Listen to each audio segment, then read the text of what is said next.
Today's celebration, I think, can be reflected in a triptych, one of those beautiful three-paneled medieval pieces of art, which bring together in one piece of art three different but complementary scenes.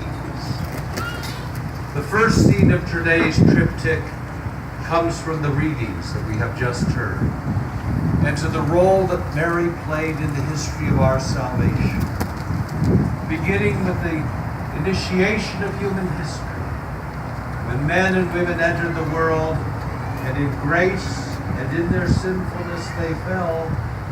Then God was present to them, and God said, "There will come salvation to you." And a woman will be a pathway to that salvation for her service to God. And in the Gospel reading from the Gospel of Luke, one of the most important passages in the whole of the Gospel, it is the moment of the incarnation of Christ himself.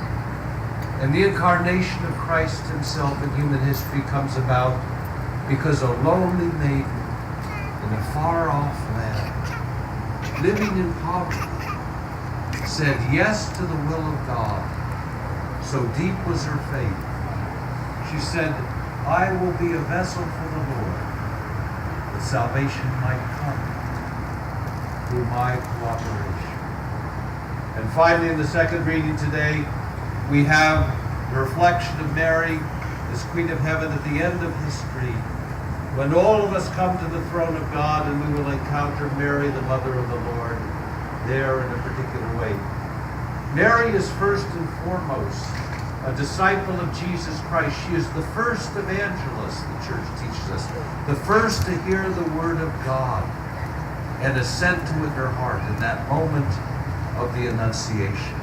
And thus on this first panel of the triptych, which embodies today's feast, is the great history of salvation, in which Mary, our Mother, has been so present and so important.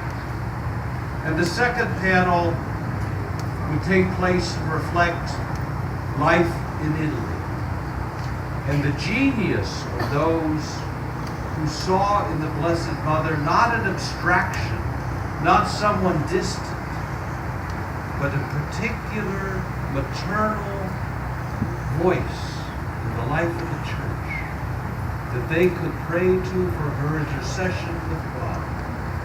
And that in all of the various regional devotions which we honor today and which we carry on today, they arose from a common assertion of faith that Mary, the Mother of the Lord, the same Mary who ascended to the will of God in the Gospel of Luke, the Annunciation, that our mother also spiritually, and that when we have moments of great hardship and struggle in our life, or moments of great joy and celebration, Mary joins with us in union and in prayer. That's the genius of these devotions.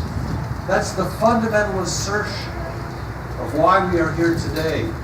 Not just to point to the role of Mary in the history of salvation, but rather to say that she is not just a figure in the meta-history of salvation, but she is rather a figure who longs to be part of our lives and longs to be a mother spiritually to each of us, hard as it is to believe in our own individual lives. Each of these devotions arose from that understanding. And what unifies them, beautiful in their particularity and individuality, what unifies them is the understanding that Mary, our Mother, stands with us, particularly in times of trouble. And that brings us to the third and the central piece of the triptych. Us here today, in this land, in San Diego. Because we have, and all of the Italian communities have brought their faith and culture to this place, and in doing so, have brought that recognition which was so central to the faith of the Italian people, that Mary, the Mother of the Lord, stands with us. Mary, the Mother of the Lord, through the veneration of these images which are reminders of her presence in our lives of faith, Mary traveled with the people of Italy and the immigrants into our land, into this place in San Diego. Mary, the mother of the Lord, in a very real way, was an immigrant too. She had been an immigrant, of course, when she had to flee into Egypt. But in a real way, she was an immigrant because she accompanied the Italian people across the waters to this place and stands with all of us now here in this place today with this same message. And I hope and pray that you will recognize that the genius which led to the beginning of these devotions is crucial for us to re-embrace at this moment. The understanding that Mary, our mother, cares about us personally and individually, cares about our families personally and individually, and longs to stand with us in prayer as we turn to our God in times of great success and achievement and joy, and when we turn to our God in times of hardship and struggle and great suffering. Mary, the mother of the Lord, has a terrific role in the history of salvation because she said yes to God.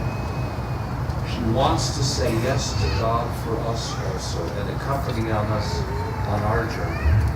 And I pray that in every generation of faith here in this place in San Diego, that understanding of faith and that dimension of our faith may continue and flourish and grow.